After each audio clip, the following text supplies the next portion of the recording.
परमेश्वरी भगवान की,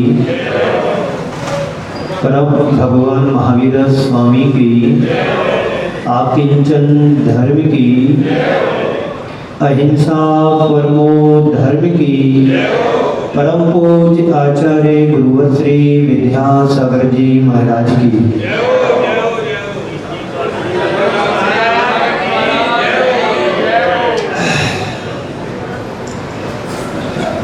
आज बात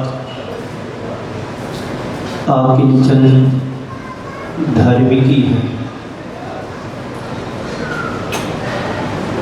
मेरा कुछ भी नहीं है। आकिंचन का अर्थ होता है ना किंचनम आकिंचनम तस्य भावम आकिंचनम। मेरा कुछ भी नहीं है, इस अनुभूति का नाम आकिंचन धर्म है। सवाल उठता है, जब हमने सब कुछ त्याग कर दिया फिर बचा ही क्या? कल हमने त्याग की बात को सीखा,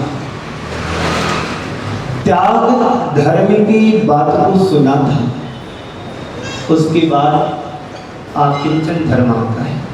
जब हमने सब कुछ त्याग कर दिया, छोड़ दिया, तो अब बचा क्या शेष? सवाल इस बात का है।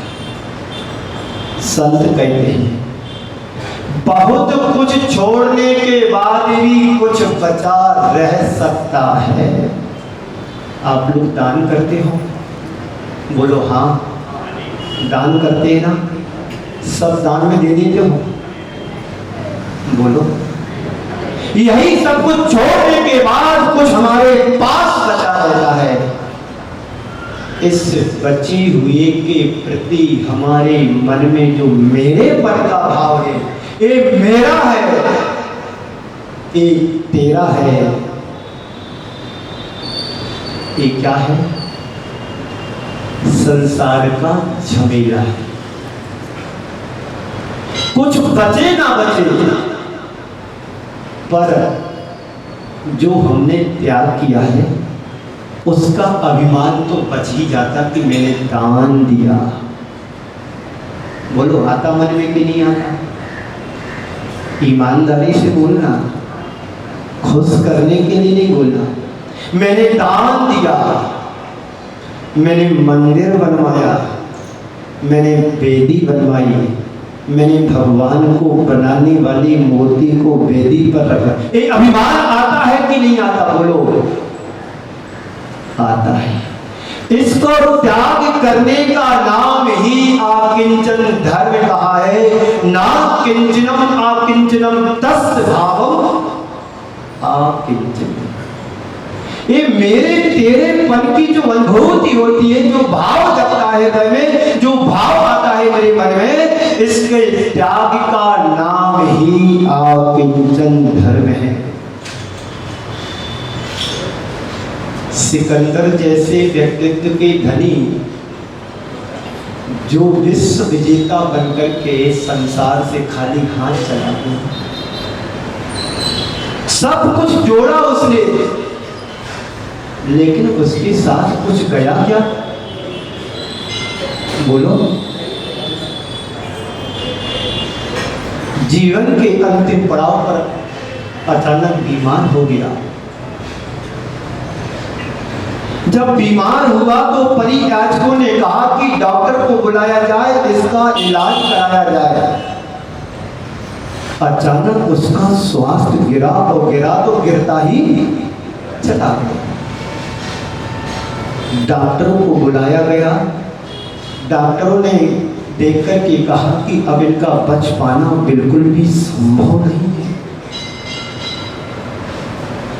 तो सिकंदर से पूछा गया कि तुम्हारी अंतिम इच्छा क्या है? अब तुम्हें बच पाना मुश्किल है, अब तुम्हें कोई भी संपत्ति दौलत तुम्हारे लिए बचा नहीं पाएगी। तो सिकंदर कहता है बस मेरी अंतिम इच्छा है कि मुझे माँ से मिला दो, मुझे माँ तक ले चलो। वो बड़ा प्यार करता था माँ से। ईरान से चलकर के भारत आया, विश्व को जीतने के लिए आया। ईरान में क्या उसके घर में रोटियां नहीं थी?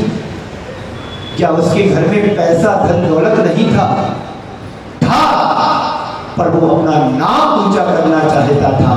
और आज उसका नाम हर साधक लेता है, कोई सेठ और साहूकार का नाम नहीं लेता। जब उससे कहा गया तेरे को मां तक ले जाने के लिए मैं समर्थ नहीं हूं, तो कहा ठीक है, कोई बात नहीं, एक काम करो, मेरे लिए इतना बचा लो कि मां मेरे पास तक आ जाए। तो डॉक्टर लोग कहते हैं कि राजन महाराज, यह भी मैं नहीं कर सकता हूं, ना तेरे को मां तक ले जाया जा सकते हैं और ना मां को तुम्हारे पास बुलाया जा सकता है, तुम्हारे पास इतना समय नहीं है। आधा राज्य दे दूंगा, पर मां को मेरे साथ बुलाने तक मेरे के लिए बचा लो।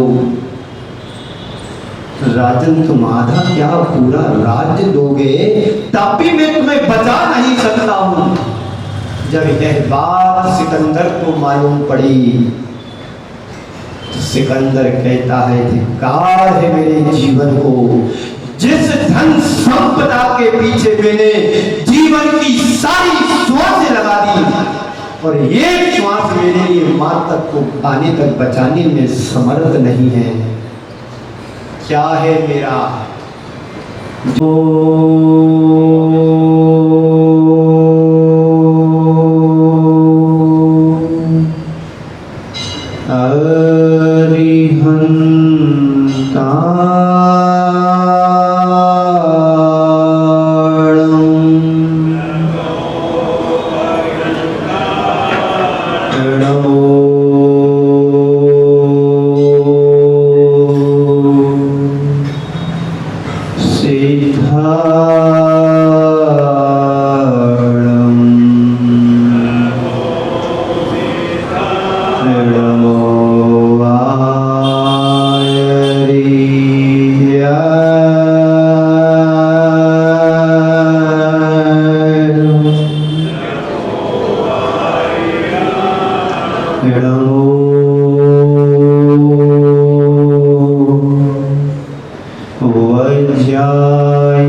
पंच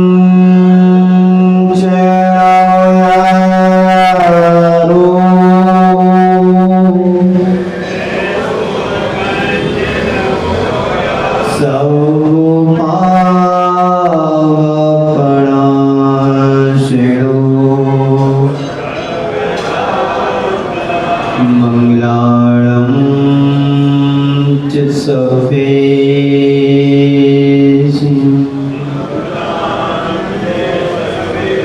पर्वं होय मंगलम्।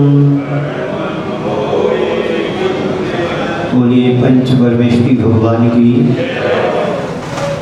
परम भगवान महावीर स्वामी की, आकिंचन धर्म की, अहिंसा परमो धर्म की, परम पूज्य आचार्य गुरुवर श्री विद्यासागर जी महाराज की।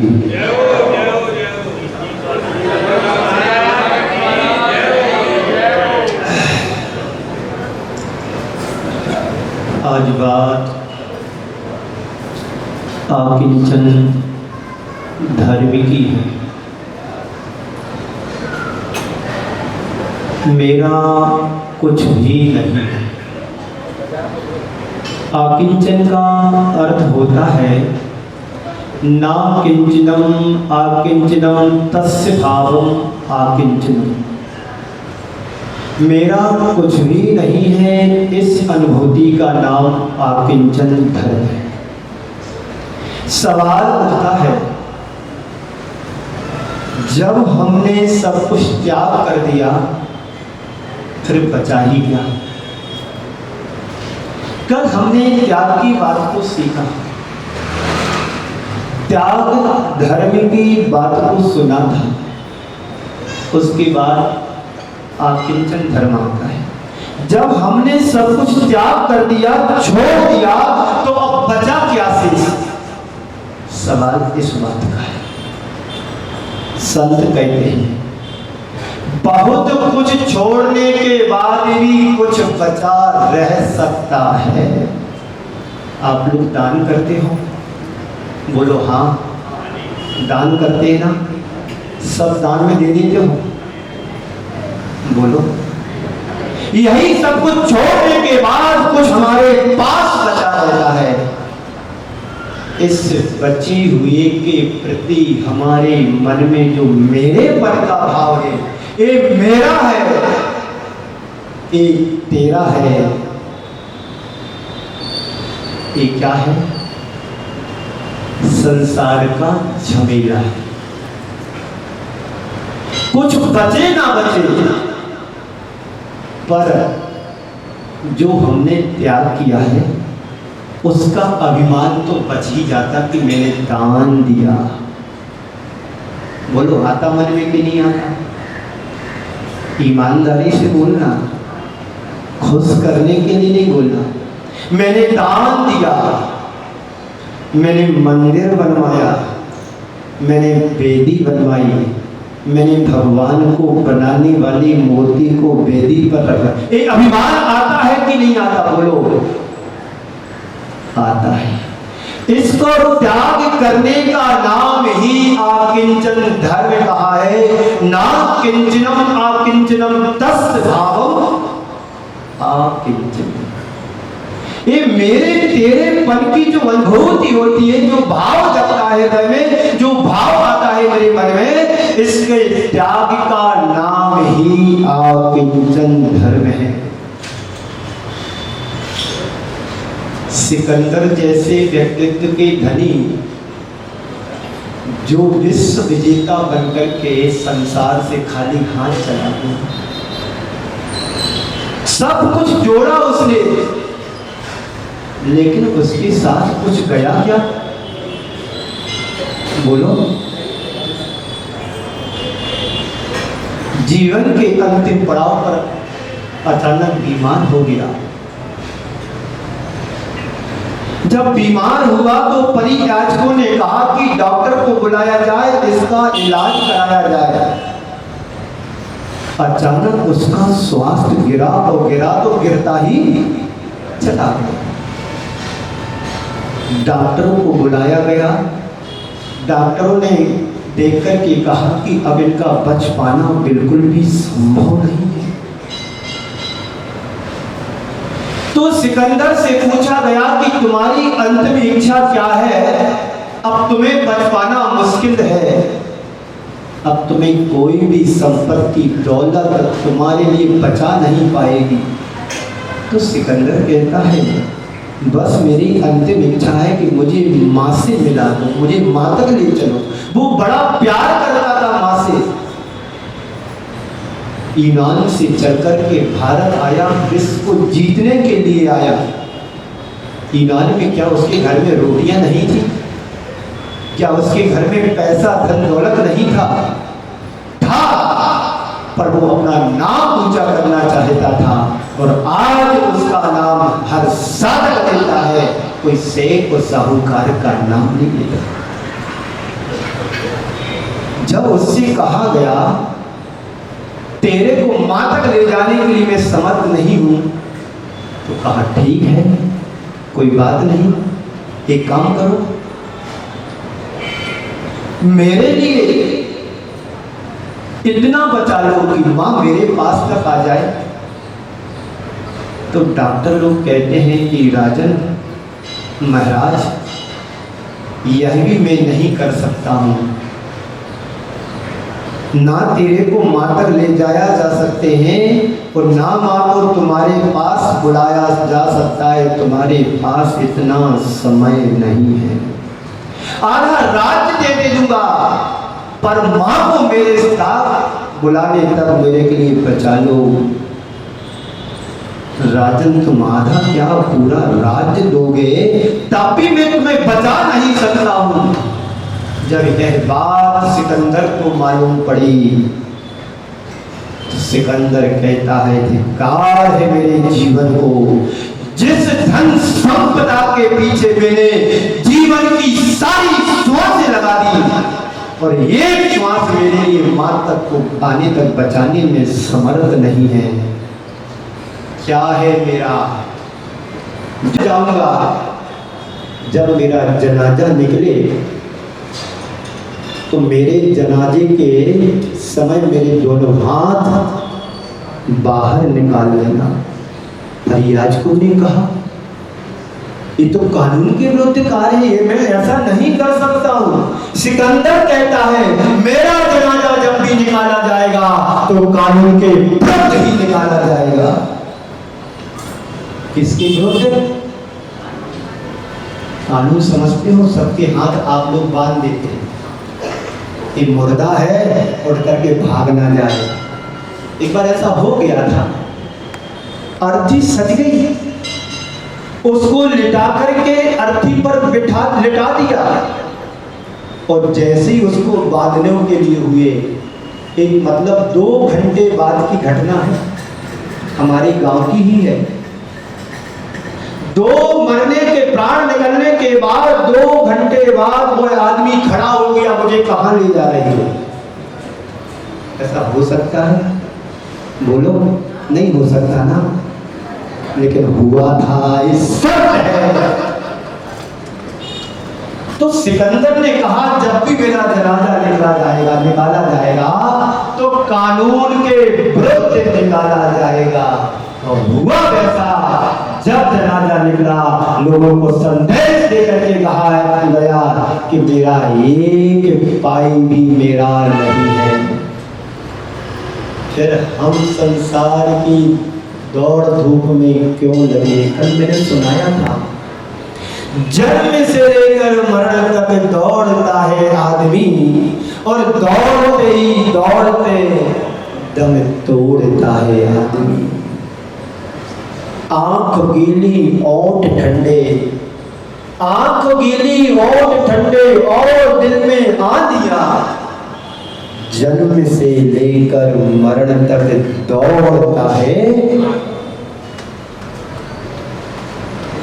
एक दिन में 3 चीजें जोड़ता है आदमी, 1 रोटी 2 रोटी, एक दिन में जोड़ता है आदमी। जाऊंगा जब मेरा जनाजा निकले तो मेरे जनाजे के समय मेरे दोनों हाथ बाहर निकाल लेना। हरिराज को ने कहा ये तो कानून के विरुद्ध कार्य है, मैं ऐसा नहीं कर सकता हूं। सिकंदर कहता है मेरा जनाजा जब भी ही निकाला जाएगा तो कानून के विरुद्ध ही निकाला जाएगा। किसके विरुद्ध? कानून समझते हो, सबके हाथ आप लोग बांध देते हैं, ये मुर्दा है उठ करके भाग ना जाए। एक बार ऐसा हो गया था, अर्थी सज गई, उसको लिटा करके अर्थी पर लिटा दिया, और जैसे ही उसको बांधने के लिए हुए, एक मतलब 2 घंटे बाद की घटना है, हमारे गांव की ही है। 2 मरने के प्राण निकलने के बाद 2 घंटे बाद वो आदमी खड़ा हो गया, मुझे कहां ले जा रही हो? ऐसा हो सकता है? बोलो, नहीं हो सकता ना, लेकिन हुआ था, इस सत्य है। तो सिकंदर ने कहा जब भी मेरा जनाजा निकाला जाएगा तो कानून के विरुद्ध निकाला जाएगा। और हुआ वैसा, जब जनाजा निकला लोगों को संदेश देकर के कहा है गया कि मेरा एक पाई भी मेरा नहीं है। फिर हम संसार की दौड़ धूप में क्यों लगे? कल मैंने सुनाया था, जन्म से लेकर मरण तक दौड़ता है आदमी, और दौड़ते ही दौड़ते दम तोड़ता है आदमी। आंख गीली ओंठ ठंडे, आंख गीली ओंठ ठंडे और दिल में आंधिया, जन्म से लेकर मरण तक दौड़ता है। एक दिन में 3 चीजें जोड़ता है आदमी, 1 रोटी 2 रोटी, एक दिन में जोड़ता है आदमी। संत तुम्हारे घर पर आता है,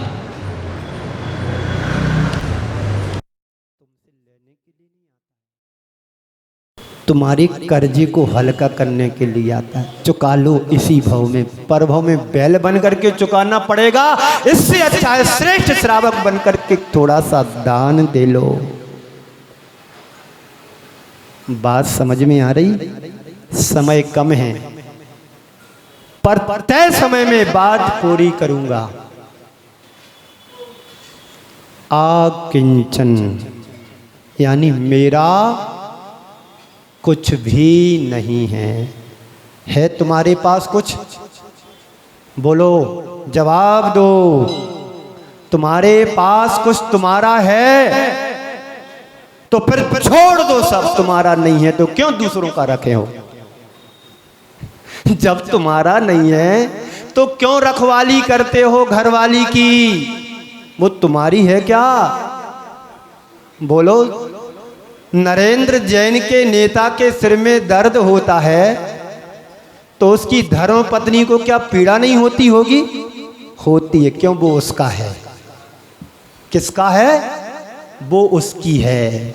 पर ध्यान रखना, एक रोम भी मेरा नहीं है। रोम भी मेरा धोखा दे जाता है। धोखे से रोम यदि नहाते समय निकल जाए, मालिश करते समय निकल जाए तो धोखा दे के जाता है। रोम तुम्हें रोम रोम तरसाता है, फोड़ा बना देता है, फुंसी बना देता। फिर तुम्हारा है क्या? आज के 4 शब्द, मेरा, मेरा, कुछ नरेंद्र तेरा, कुछ मेरा कुछ तेरा, ना मेरा ना तेरा। ध्यान से सुनना, ना तो मेरा है ना तेरा है, फिर किसका है? चिड़िया रैन बसेरा है।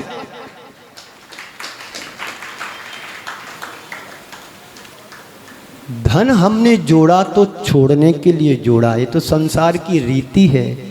और जो रीति से चलता उसकी नीति सिद्ध हो जाती है कि मेरा कुछ भी नहीं है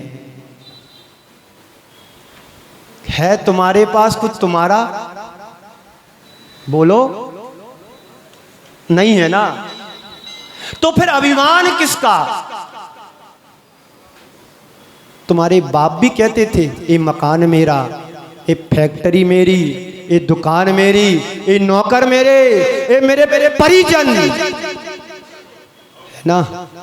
एक बार एक व्यक्ति एक मकान वाले के पास गया। सुन रहे हो ना? सुनो, तुम्हारे काम की बात है। ओ बहन जी, माता जी, प्लीज। एक व्यक्ति एक मकान मालिक के पास गया और मकान मालिक से कहता कि देखा आपने मेरा मकान। एक व्यक्ति मकान मालिक के पास गया, मकान मालिक कहता है देखा मेरा मकान। मकान को देख करके हंसने लगा। मकान को देख करके सुनते ही मकान हंसने लगा। आगंतुक व्यक्ति ने कहा कि मकान क्यों हंस रहा? मकान क्यों हंस रहा है? तो मकान कहता है यही बात इसके बाप कहता था कि मकान मेरा है, और मुझे तुम्हारी बात पर हंसी आ रही है कि तेरा बाप कहता था कि मकान मेरा है और तू कह रहा है मकान मेरा है, इसलिए मुझे हंसी आ रही। तो मकान वाला कहता है कि इसमें हंसने की क्या बात है? तो मकान कहता हंसवे के सिवाय इसमें और ही क्या बात है? हंसने की बात है तो हंस रहा। ये मेरा मंदिर, मेरा मूर्ति, मेरी ग्रह मेरा, परिजन मेरे, फैक्ट्री मेरी, दुकान मेरी, मकान मेरा, क्या है तेरा? कभी मकान ने, फैक्ट्री ने, दुकान ने, परिजन ने और व्यापार ने आपसे ये कहा कि हम तेरे हैं? बोलो नरेंद्र जी, पूरा प्रवचन तुम्हारे ऊपर उतारूंगा। आकिंचन ना किंचनम आकिंचन तस्य भावम आकिंचनम। उनका तो कुछ नहीं है, जो कुछ है समाज का है। मेहनत बहुत करता है, जब अपनी पे आ जाता तो महाराज को भी नहीं छोड़ता।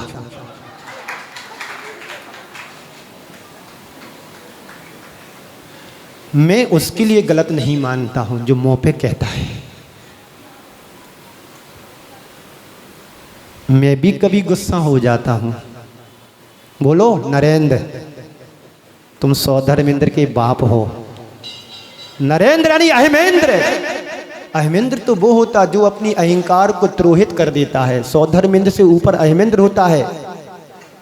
छायक सम्यक दृष्टि होता है, एक भवतारी होता, डायरेक्ट मुनि बन के मोक्ष जाता है।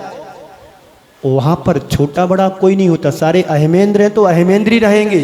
सारी व्यवस्था तो एक स्वर्ग से लेकर के 16 स्वर्ग तक की है।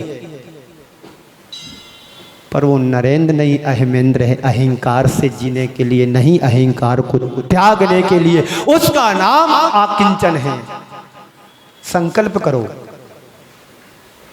कि आज के बाद में अहंकार भरी कोई बात नहीं करूंगा। नरेंद्र, मोदी नहीं, नरेंद्र जैन। समझ में बात आ रही है ना? सिकंदर को तो समझ में आ गया था कि संसार में मेरा कुछ भी नहीं है, पर तुम लोगों को कब समझ में आएगा कि मेरा कुछ है कि नहीं? बोलो जी, बात सुनाई नहीं दे रही? हाँ तो बोलो, क्या करना है? आज के बाद कुछ भी मेरा नहीं है। बहुत अच्छी पंक्तियां किसी ने कवि ने लिखी हैं। कुछ भी नहीं है तेरा, दो गंज जमी भी तेरी। कुछ भी नहीं है तेरा, दो गंज जमी है तेरी। मिल जाए ये भी तुझको, ये भी नहीं जरूरी। पता है तेरे नाम की 2 गज जमीन है, और मिल जाए तो ये भी कोई जरूरी नहीं है। जो एरोप्लेन से यात्रा करते हैं, है ना, यहाँ भी लोग बैठे होंगे जो हवाई जहाज में बैठे होंगे, जब क्रैश हो जाता है तो उनका जलाने के लिए जमीन की भी जरूरत नहीं पड़ती है, सब स्वाहा। फिर किसके लिए जोड़ रहे हो ये माया? जब तेरा एक परमाणु भी नहीं है। आचार्य कुंद देव कहते हैं, क्या कहते हैं, अध्यात्म के कवि हैं वो। आचार्य कुंद देव कह रहे हैं, अहे मिक्को खलु शुद्धो, अहे मिक्को खलु शुद्धो, दंसन नाण मयो सदा रूवी। अहे मिक्को खलु शुद्धो, दंसन नाण मयो सदा रूवी। नत्थि अत्थि नबी, नबी अत्थि मच्छ भी किंच भी, अन्नम परमाणु मित्तम पी। हे भव्य आत्माओं, हे भव्य धर्मात्माओं, अच्छा लग रहा ना? तय समय में बात पूरा करूंगा, चिंता नहीं करना। आप भी दान देते हो तो मैं भी समय का दान दे देता हूं, योगदान करूंगा।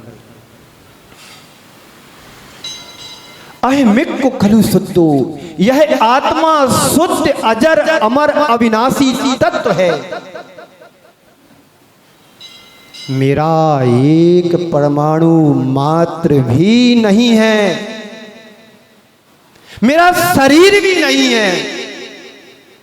रोज रटना लगाते हो, दुकान मेरी, व्यापार मेरा, घर मेरा, फैक्ट्री मेरी, गाड़ी मेरी, कार मेरी, लाड़ी मेरी, सब मेरे मेरे मेरे। यहाँ तो आचार्य कुंद देव कह रहे हैं, अहमिको खलु शुद्धो, यह तुम्हारी आत्मा शुद्ध है, अजर अमर अविनाशी है, आत्म तत्व है, यही तुम्हारा यथार्थ में है और कुछ नहीं है। दंसन नाण मयो सदा रूपी, अरूपी है, ज्ञान और दर्शन स्वभाव वाली आत्मा है। नबी अत्थि मज्ज किंच भी, एक परमाणु मात्र हमारा नहीं है। फिर क्या करें महाराज, तुम तो बने बीतरागी, हमें कब बनाओगे? ऐसा नहीं बोलते, तुम तो बने बीतरागी, हमें रागी कब बनाओगे? ऐसा बोलते आप लोग।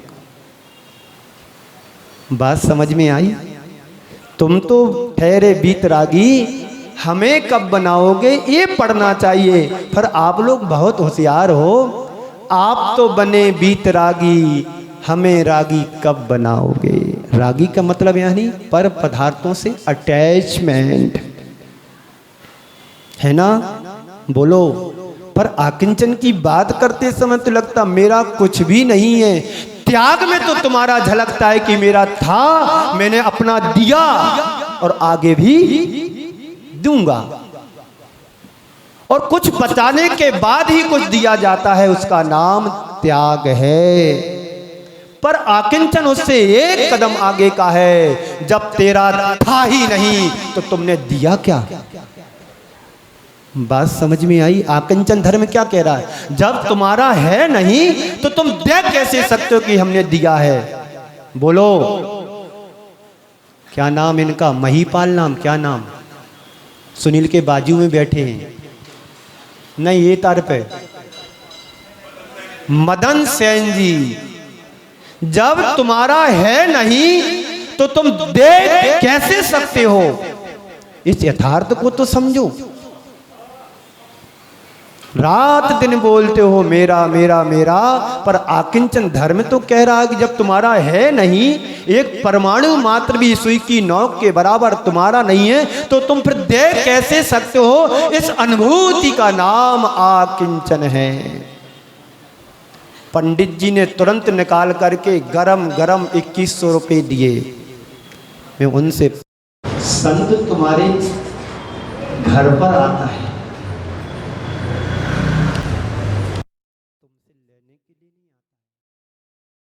तुम्हारे कर्जे को हल्का करने के लिए आता है। चुका लो इसी भव में, परभव में बैल बन करके चुकाना पड़ेगा। इससे अच्छा है श्रेष्ठ श्रावक बन करके थोड़ा सा दान दे लो।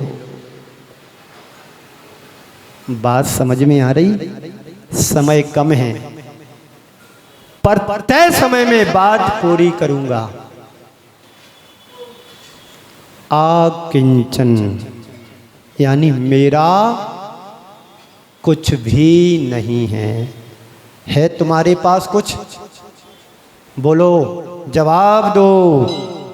तुम्हारे पास कुछ तुम्हारा है तो फिर छोड़ दो सब। तुम्हारा नहीं है तो क्यों दूसरों का रखे हो? जब तुम्हारा नहीं है तो क्यों रखवाली करते हो घरवाली की? वो तुम्हारी है क्या? बोलो, नरेंद्र जैन के नेता के सिर में दर्द होता है तो उसकी धर्म पत्नी को क्या पीड़ा नहीं होती होगी? होती है। क्यों? वो उसका है। किसका है? वो उसकी है। पर ध्यान रखना, एक रोम भी मेरा नहीं है। रोम भी मेरा धोखा दे जाता है। धोखे से रोम यदि नहाते समय निकल जाए, मालिश करते समय निकल जाए तो धोखा दे के जाता है। रोम तुम्हें रोम रोम तरसाता है, फोड़ा बना देता है, फुंसी बना देता। फिर तुम्हारा है क्या? आज के 4 शब्द मेरा, मेरा, कुछ नरेंद्र तेरा, कुछ मेरा कुछ तेरा, ना मेरा ना तेरा। ध्यान से सुनना, ना तो मेरा है ना तेरा है, फिर किसका है? चिड़िया रैन बसेरा है।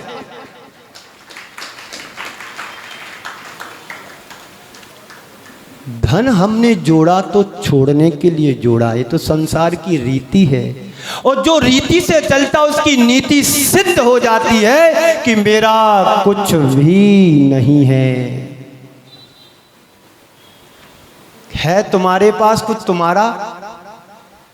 बोलो, नहीं है ना? तो फिर अभिमान किसका?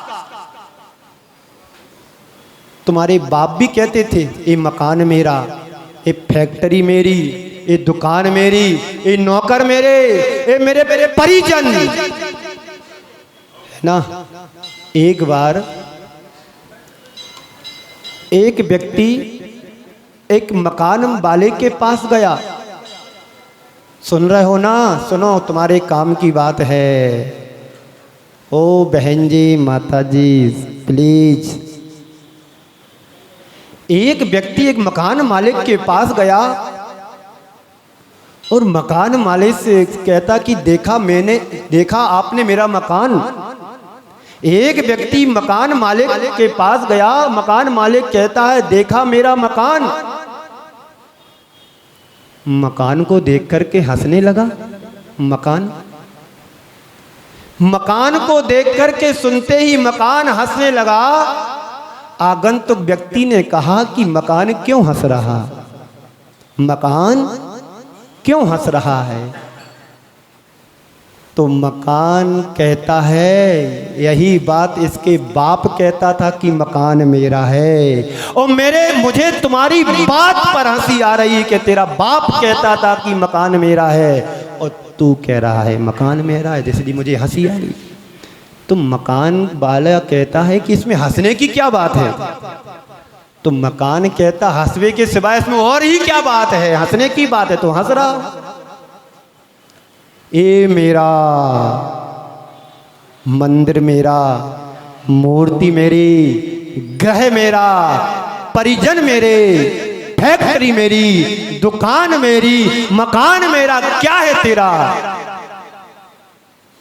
कभी मकान ने, फैक्ट्री ने, दुकान ने, परिजन ने और व्यापार ने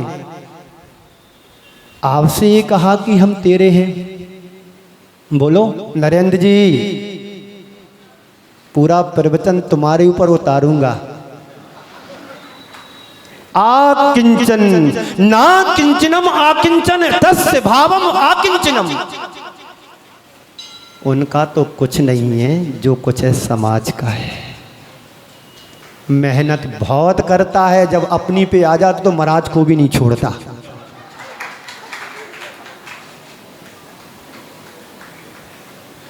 मैं उसके लिए गलत नहीं मानता हूं जो मुंह पे कहता है। मैं भी कभी गुस्सा हो जाता हूं। बोलो नरेंद्र, तुम सौधर्मेंद्र के बाप हो। नरेंद्र यानी अहमेंद्र। अहमेंद्र तो वो होता जो अपनी अहंकार को त्रोहित कर देता है। सौधर्मेंद्र से ऊपर अहमेंद्र होता है। छायक सम्यक दृष्टि होता है, एक भवतारी होता, डायरेक्ट मुनि बन के मोक्ष जाता है। वहां पर छोटा बड़ा कोई नहीं होता, सारे अहमेंद्र हैं तो अहमेंद्र ही रहेंगे। सारी व्यवस्था तो एक स्वर्ग से लेकर के 16 स्वर्ग तक की है। पर वो नरेंद्र नहीं, अहमेंद्र है। अहंकार से जीने के लिए नहीं, अहंकार को त्यागने के लिए। उसका नाम आकिंचन है। संकल्प करो कि आज के बाद में अहंकार भरी कोई बात नहीं करूंगा। नरेंद्र, मोदी नहीं, नरेंद्र जैन। समझ में बात आ रही है ना? सिकंदर को तो समझ में आ गया था कि संसार में मेरा कुछ भी नहीं है, पर तुम लोगों को कब समझ में आएगा कि मेरा कुछ है कि नहीं? बोलो जी, बात सुनाई नहीं दे रही? हाँ तो बोलो, क्या करना है? आज के बाद कुछ भी मेरा नहीं है। बहुत अच्छी पंक्तियां किसी ने कवि ने लिखी हैं। कुछ भी नहीं है तेरा, दो गंज जमी भी तेरी। कुछ भी नहीं है तेरा, दो गंज जमी है तेरी। मिल जाए ये भी तुझको, ये भी नहीं जरूरी। पता है तेरे नाम की 2 गज जमीन है, और मिल जाए तो ये भी कोई जरूरी नहीं है। जो एरोप्लेन से यात्रा करते हैं, है ना, यहाँ भी लोग बैठे होंगे जो हवाई जहाज में बैठे होंगे। जब क्रैश हो जाता है तो इनका जलाने के लिए जमीन की भी जरूरत नहीं पड़ती है, सब स्वाहा। फिर किसके लिए जोड़ रहे हो ये माया? जब तेरा एक परमाणु भी नहीं है। आचार्य कुंद देव कहते हैं, क्या कहते हैं? अध्यात्म के कवि हैं वो। आचार्य कुंद देव कह रहे हैं, अहमिको खलु शुद्धो, अहमिको खलु शुद्धो, दंसन नाण मयो सदा रूबी। अहमिको खलु शुद्धो, दंसन नाण मयो सदा रूबी। नत्थि अत्थि नबी, नबी अत्थि मच्छ भी किंच भी, अन्नम परमाणु मित्तम पी। हे भव्य आत्माओं, हे भव्य धर्मात्माओं, अच्छा लग रहा ना? तय समय में बात पूरा करूंगा, चिंता नहीं करना। आप भी दान देते हो तो मैं भी समय का दान दे देता हूं, योगदान करूंगा। अहमिक को खलु शुद्धो, यह आत्मा शुद्ध अजर अमर अविनाशी तत्व है। मेरा एक परमाणु मात्र भी नहीं है, मेरा शरीर भी नहीं है। रोज रटना लगाते हो, दुकान मेरी, व्यापार मेरा, घर मेरा, फैक्ट्री मेरी, गाड़ी मेरी, कार मेरी, लाड़ी मेरी, सब मेरे मेरे मेरे। यहाँ तो आचार्य कुंदकुंद देव कह रहे हैं अहमे को खलु शुद्धो, यह तुम्हारी आत्मा शुद्ध है, अजर अमर अविनाशी है, आत्म तत्व है, यही तुम्हारा यथार्थ में है और कुछ नहीं है। ना दंसण नाण मयो सदा रूपी अरूपी है, ज्ञान और दर्शन स्वभाव वाली आत्मा है।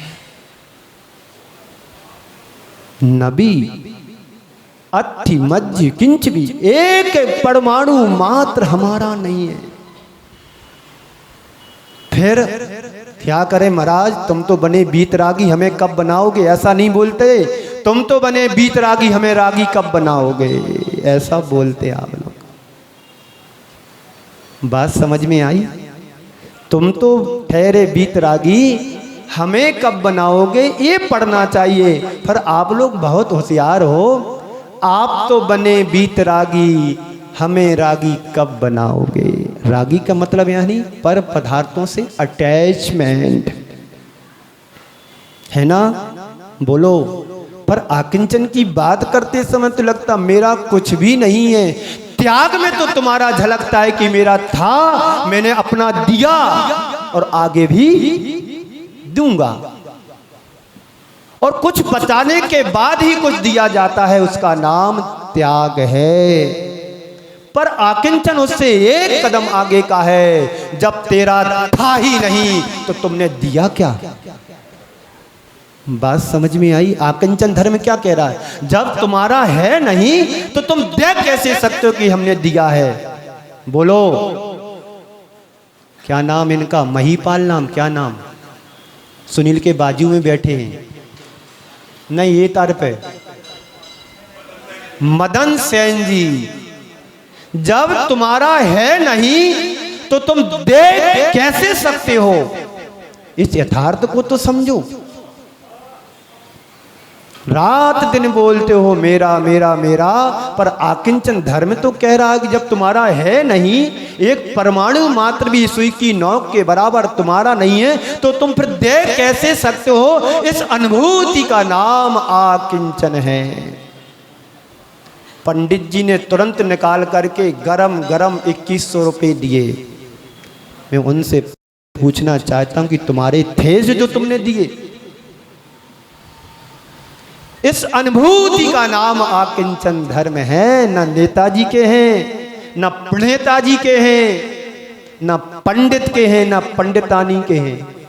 जब हमारा शरीर भी मेरा नहीं है तो अभिमान किसके लिए करूं मैं? बात समझ में आ रही? मैं एक आत्मा शुद्ध आत्म रूपी हूं, शुद्ध हूं। मैं दर्शन ज्ञान स्वभावी वाला हूं। मैं सदा अरूपी रहने वाला हूं।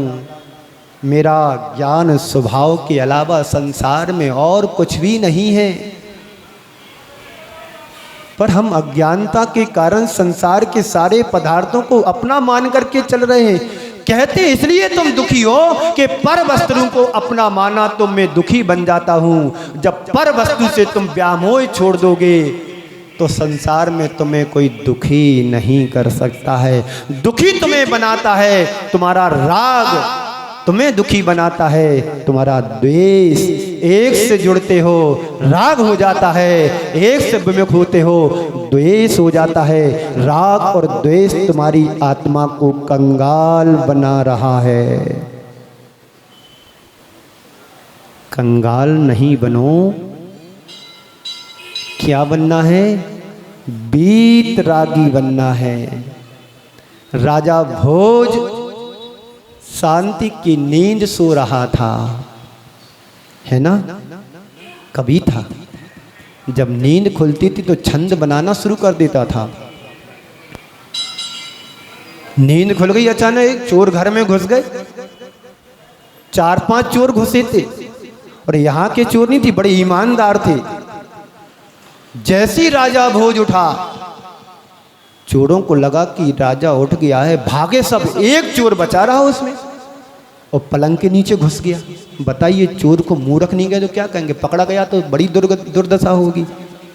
पर वो चोर नहीं था, चोर का बाप था, सरदार था। 3 चोर तो भाग गए। आहट सुनी राजा की, राजा उठ गया, पकड़े, मरेंगे, फंसेंगे, जेल जाएंगे। एक चोर उसमें समझदार था, वो पलंग के नीचे घुस गया।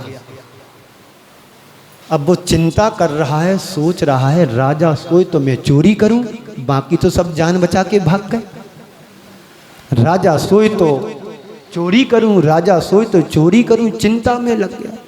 अब राजा कलम उठाई, पेपर उठाया, लिखना शुरू कर दिया। संस्कृत में लिखा, वो मैंने याद नहीं किया, हिंदी का भाव बता देता हूं। उसने पहला छंद का भाव अर्थ बनाया, मेरे चित्त को हरने वाली मेरी अनेक रानियां हैं। कितनी है? राजा महाराजाओं की सैकड़ों होती। हमारे आगम में कहा है भरत चक्रवर्ती की 96 रानियां थी। 96,000, हजार, क्योंकि अब हमने व्यापार नहीं किया तो शून्य भूल जाता कितना लगाना हो।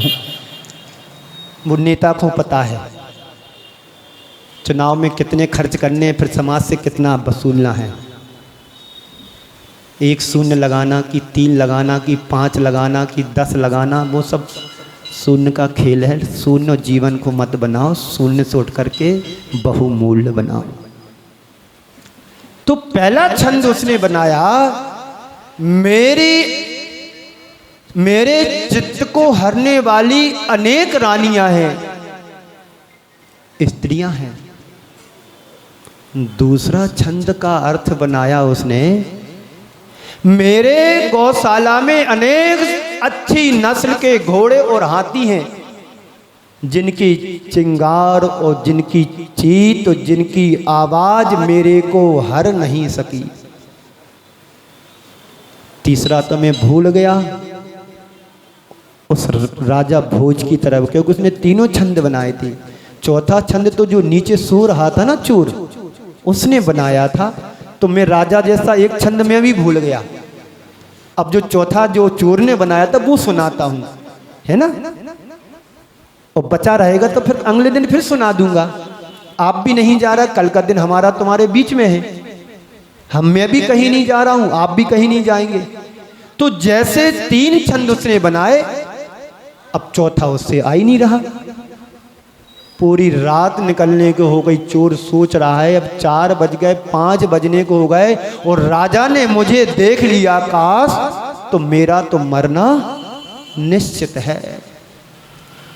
अब नीचे से आवाज आती है, आंख मुचते ही मुंदते ही संसार असार हो जाता है, सब छूट जाता है। अरे ये आवाज कहां से आई? तो बोलता है, मैं चोर बोल रहा हूं तुम्हारे पलंग के नीचे। तो राजा कहता है, तू आया कहां से मेरे पलंग के नीचे? तो चोर कहता है, भगवान राजन, यदि तुम मुझे अभयदान दो तो मैं बाहर प्रकट होता हूं, क्योंकि पकड़ा गया तो मरना तो निश्चित है। चोर है, चोरी करने आया, वो भी राजा के यहां। ठीक है, अभयदान है। बाहर आ, प्रकट हुआ। राजन में बहुत देर से सोच रहा था, तुम गुणनतान में लगे थे, गुणावाग में 3 छंद तो बना लिए, तुम चौथा छंद नहीं बना, तो मैंने बना दिया कि आंख बंद होते ही तुम्हारा सारा का सारा संसार छूट जाएगा। और उसने उस छंद को पूरा करके 4 छंद बन गए थे और राजा ने उसको पुरस्कार दिया, क्योंकि राजा भोज का नियम था, जो हर रोज मुझे नई कविता सुना करके जाएगा उसको 100 स्वर्ण मुद्राएं नगद दी जाती थी। 1000 मुद्राएं, 1000। तो इसने सोचा अधिक काट पीट के मुझे मुद्राएं मिलेंगी तो 25 यानी 250 तो मिल ही जाएंगी। राजा ने कहा, तूने मेरी आंखें खोल दी हैं। मैं जिस व्यामोह में, जिस भ्रम में, जिस संसार के चक्र में लगा था, ये तो बहुत अच्छी बात तूने बता दी कि आंख बंद होते ही संसार सब छूट जाता। एक दिन मैंने कहा था, आंख खुली सपना गया, आंख खुली सपना गया, आंख मिची अपना गया, तू 2 दिन का मेहमान है, सांस रुकी दफना गया। राजा को तो बात समझ में आ गई, पर आप लोगों को कब समझ में आएगा? 9 दिन से तो बता रहा हूं, है ना संजय? सरदना वाले संजय पे श्रद्धान तुम्हारा कितना है? अंदर मजबूत करना है।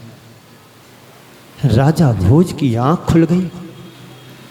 उसने सारा वैभव को छोड़ा, सारे वैभव को त्याग किया और आत्मा का कल्याण करने में लग गया।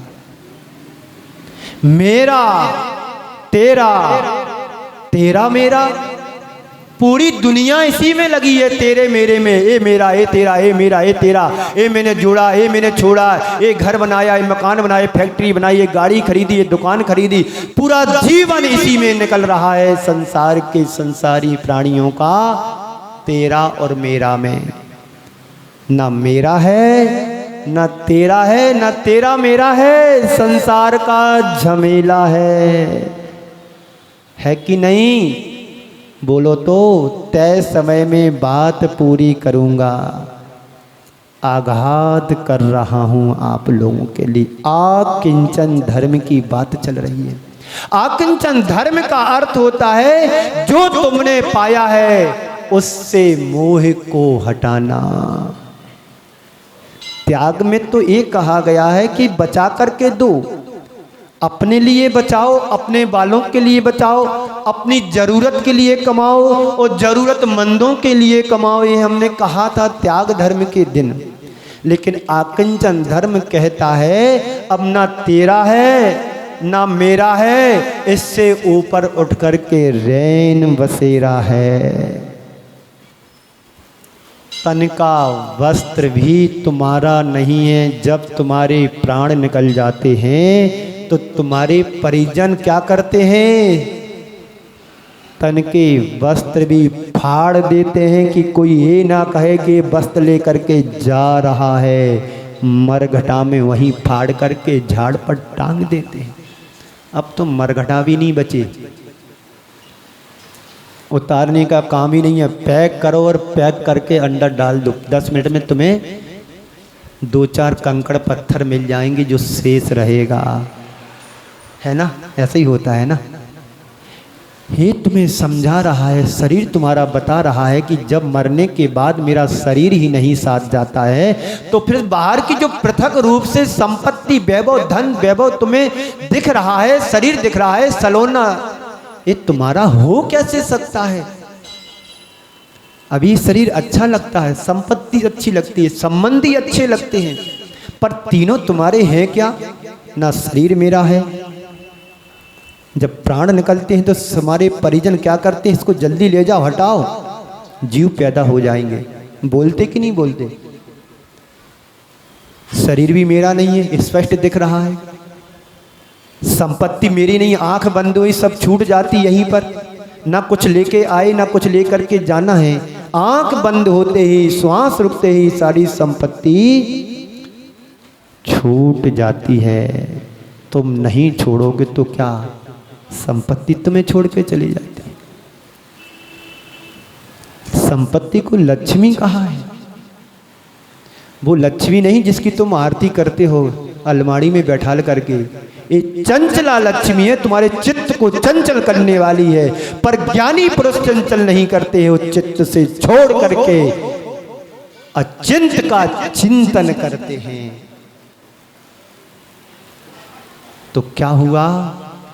ना मेरा है ना तेरा है, ना तेरा मेरा किसी का भी नहीं है। ना मेरा है, चौथी बात, ना तेरा है। इसलिए एक बार ऐसा हुआ, एक वृद्ध व्यक्ति का मरणासन अवस्था चल रही थी। बेटे ने बहुत सोचा कि पिताजी स्वस्थ हो जाएं, स्वस्थ हो जाएं।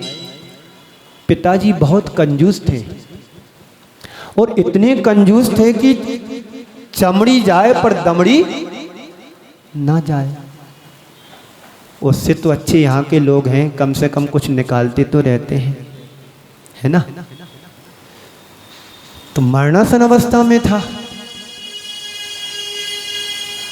बेटे ने एक कविता बनाई। क्या बनाई? कविता बनाई। सुन रहे हो नेताजी? आपका बेट पूछना चाहता हूं कि तुम्हारे थेज जो तुमने दिए, इस अनुभूति का नाम आकिंचन धर्म है। न नेताजी के हैं, न प्रणेताजी के हैं, न पंडित के हैं, न पंडितानी के हैं। जब हमारा शरीर भी मेरा नहीं है तो अभिमान किसके लिए करूं मैं? बात समझ में आ रही? मैं एक आत्मा शुद्ध आत्म रूपी हूं, शुद्ध हूं। मैं दर्शन ज्ञान स्वभावी वाला हूं।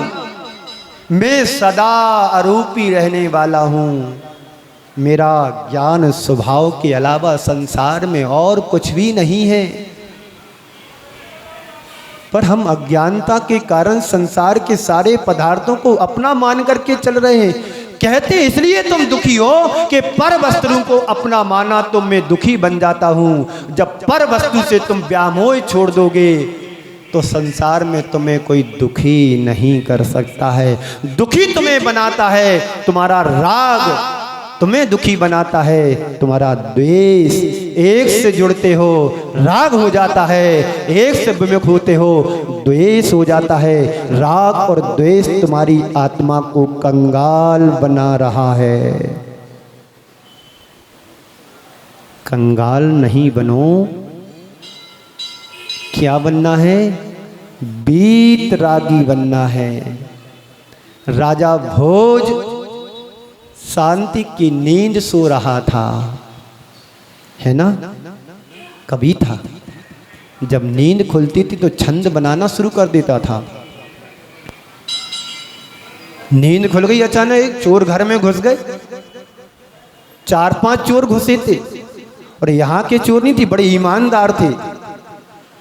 जैसी राजा भोज उठा, चोरों को लगा कि राजा उठ गया है, भागे सब। एक चोर बचा रहा उसमें और पलंग के नीचे घुस गया। बताइए, चोर को मूर्ख नहीं गए तो क्या कहेंगे? पकड़ा गया तो बड़ी दुर्दशा होगी। पर वो चोर नहीं था, चोर का बाप था, सरदार था। 3 चोर तो भाग गए। आहट सुनी राजा की, राजा उठ गया, पकड़े, मरेंगे, फंसेंगे, जेल जाएंगे। एक चोर उसमें समझदार था, वो पलंग के नीचे घुस गया। अब वो चिंता कर रहा है, सोच रहा है, राजा सोए तो मैं चोरी करूं, बाकी तो सब जान बचा के भाग गए। राजा सोए तो चोरी करूं, राजा सोए तो चोरी करूं, चिंता में लग गया। अब राजा कलम उठाई, पेपर उठाया, लिखना शुरू कर दिया। संस्कृत में लिखा, वो मैंने याद नहीं किया, हिंदी का भाव बता देता हूं। उसने पहला छंद का भाव अर्थ बनाया, मेरे चित्त को हरने वाली मेरी अनेक रानियां हैं। कितनी है? राजा महाराजाओं की सैकड़ों होती। हमारे आगम में कहा है भरत चक्रवर्ती की 96 रानियां थी। 96,000 हजार, क्योंकि अब हमने व्यापार नहीं किया तो शून्य भूल जाता कितना लगाना हो। वो नेता को पता है चुनाव में कितने खर्च करने, फिर समाज से कितना वसूलना है। 1 शून्य लगाना कि 3 लगाना कि 5 लगाना कि 10 लगाना, वो सब शून्य का खेल है। शून्य जीवन को मत बनाओ, शून्य से उठ करके बहुमूल्य बनाओ। तो पहला छंद उसने बनाया, मेरे चित्त को हरने वाली अनेक रानियां हैं, स्त्रियां हैं। दूसरा छंद का अर्थ बनाया उसने, मेरे गौशाला में अनेक अच्छी नस्ल के घोड़े और हाथी हैं, जिनकी चिंगार और जिनकी चीत और जिनकी आवाज मेरे को हर नहीं सकी। तीसरा तो मैं भूल गया उस राजा भोज की तरफ, क्योंकि उसने 3 छंद बनाए थे। चौथा छंद तो जो नीचे सो रहा था ना चोर, उसने बनाया था। तो मैं राजा जैसा एक छंद में भी भूल गया। अब जो चौथा जो चोर ने बनाया था वो सुनाता हूं, है ना? और बचा रहेगा तो फिर अगले दिन फिर सुना दूंगा। आप भी नहीं जा रहा, कल का दिन हमारा तुम्हारे बीच में है, मैं भी कहीं नहीं जा रहा हूं, आप भी कहीं नहीं जाएंगे। तो जैसे 3 छंद उसने बनाए, अब चौथा उससे आ ही नहीं रहा। पूरी रात निकलने को हो गई, चोर सोच रहा है अब 4 बज गए, 5 बजने को हो गए और राजा ने मुझे देख लिया आकाश, तो मेरा तो मरना निश्चित है। अब नीचे से आवाज आती है, आंख मुंदते ही संसार असार हो जाता है, सब छूट जाता है। अरे ये आवाज कहां से आई? तो बोलता है, मैं चोर बोल रहा हूं तुम्हारे पलंग के नीचे। तो राजा कहता है, तू आया कहां से मेरे पलंग के नीचे? तो चोर कहता है, भगवान राजन, यदि तुम मुझे अभय दान दो तो मैं बाहर प्रकट होता हूं, क्योंकि पकड़ा गया तो मरना तो निश्चित है। चोर है, चोरी करने आया, वो भी राजा के यहां। ठीक है, अभय दान है, बाहर आ, प्रकट हुआ। राजन में बहुत देर से सोच रहा था, तुम गुणनतान में लगे थे, गुणावाग में 3 छंद तो बना लिए, तुम चौथा छंद नहीं बना, तो मैंने बना दिया कि आंख बंद होते ही तुम्हारा सारा का सारा संसार छूट जाएगा। और उसने उस छंद को पूरा करके 4 छंद बन गए थे और राजा ने उसको पुरस्कार दिया, क्योंकि राजा भोज का नियम था, जो हर रोज मुझे नई कविता सुना करके जाएगा उसको 100 स्वर्ण मुद्राएं नगद दी जाती थी, 1000 मुद्राएं, 1000। तो इसने सोचा अधिक काट पीट के मुझे मुद्राएं मिलेगी तो 25 यानी 250 तो मिल ही जाएंगी। राजा ने कहा, तूने मेरी आंखें खोल दी हैं, मैं जिस व्यामोह में, जिस भ्रम में, जिस संसार के चक्र में लगा था, ये तो बहुत अच्छी बात तूने बता दी कि आंख बंद होते ही संसार सब छूट जाता। एक दिन मैंने कहा था, आंख खुली सपना गया, आंख खुली सपना गया, आंख मिची अपना गया, तू 2 दिन का मेहमान है, सांस रुकी दफना गया। राजा को तो बात समझ में आ गई, पर आप लोगों को कब समझ में आएगा? 9 दिन से तो बता रहा हूं, है ना संजय? सरदना वाले संजय पे श्रद्धान तुम्हारा कितना है? अंदर मजबूत करना है। राजा भोज की आंख खुल गई, उसने सारा वैभव को छोड़ा, सारे वैभव को त्याग किया और आत्मा का कल्याण करने में लग गया। मेरा तेरा, तेरा मेरा, पूरी दुनिया इसी में लगी है, तेरे मेरे में। ए मेरा, ए तेरा, ए मेरा, ए तेरा, ए मैंने जोड़ा, ए मैंने छोड़ा, ए घर बनाया, ए मकान बनाए, फैक्ट्री बनाई, ए गाड़ी खरीदी, ए दुकान खरीदी, पूरा जीवन इसी में निकल रहा है। संसार के संसारी प्राणियों का तेरा और मेरा में ना मेरा है, ना तेरा है, ना तेरा मेरा है, संसार का झमेला है कि नहीं? बोलो तो तय समय में बात पूरी करूंगा। आघात कर रहा हूं आप लोगों के लिए। आकिंचन धर्म की बात चल रही है। आकिंचन धर्म का अर्थ होता है जो तुमने पाया है उससे मोह को हटाना। त्याग में तो ये कहा गया है कि बचा करके दो, अपने लिए बचाओ, अपने बालों के लिए बचाओ, अपनी जरूरत के लिए कमाओ और जरूरतमंदों के लिए कमाओ। ये हमने कहा था त्याग धर्म के दिन। लेकिन आकिंचन धर्म कहता है अब ना तेरा है ना मेरा है, इससे ऊपर उठ कर के रैन बसेरा है। तन का वस्त्र भी तुम्हारा नहीं है। जब तुम्हारे प्राण निकल जाते हैं तो तुम्हारे परिजन क्या करते हैं? तन के वस्त्र भी फाड़ देते हैं कि कोई ये ना कहे कि वस्त्र लेकर के जा रहा है। मरघटा में वहीं फाड़ करके झाड़ पर टांग देते हैं। अब तो मरघटा भी नहीं बचे। उतारने का काम ही नहीं है, पैक करो और पैक करके अंदर डाल दो। 10 मिनट में तुम्हें 2-4 कंकड़ पत्थर मिल जाएंगे, जो शेष रहेगा, है ना? ऐसे ही होता है ना। ये तुम्हें समझा रहा है, शरीर तुम्हारा बता रहा है कि जब मरने के बाद मेरा शरीर ही नहीं साथ जाता है, तो फिर बाहर की जो पृथक रूप से संपत्ति, वैभव, धन, वैभव तुम्हें दिख रहा है, शरीर दिख रहा है, सलोना, ये तुम्हारा हो कैसे सकता है? अभी शरीर अच्छा लगता है, संपत्ति अच्छी लगती है, संबंधी अच्छे लगते हैं, पर तीनों तुम्हारे हैं क्या? ना शरीर मेरा है। जब प्राण निकलते हैं तो हमारे परिजन क्या करते हैं? इसको जल्दी ले जाओ, हटाओ, जीव पैदा हो जाएंगे। बोलते कि नहीं बोलते? शरीर भी मेरा नहीं है, स्पष्ट दिख रहा है। संपत्ति मेरी नहीं, आंख बंद हुई सब छूट जाती यहीं पर, ना कुछ लेके आए ना कुछ लेकर के जाना है। आंख बंद होते ही, श्वास रुकते ही सारी संपत्ति छूट जाती है। तुम नहीं छोड़ोगे तो क्या संपत्ति तुम्हें छोड़ के चली जाती है। संपत्ति को लक्ष्मी कहा है। वो लक्ष्मी नहीं जिसकी तुम आरती करते हो अलमारी में बैठाल करके, ये चंचला लक्ष्मी है, तुम्हारे चित्त को चंचल करने वाली है। पर ज्ञानी पुरुष चंचल नहीं करते हो, चित्त से छोड़ करके अचिंत का चिंतन करते हैं। तो क्या हुआ? ना मेरा है ना तेरा है, ना तेरा मेरा किसी का भी नहीं है, ना मेरा है, चौथी बात ना तेरा है। इसलिए एक बार ऐसा हुआ,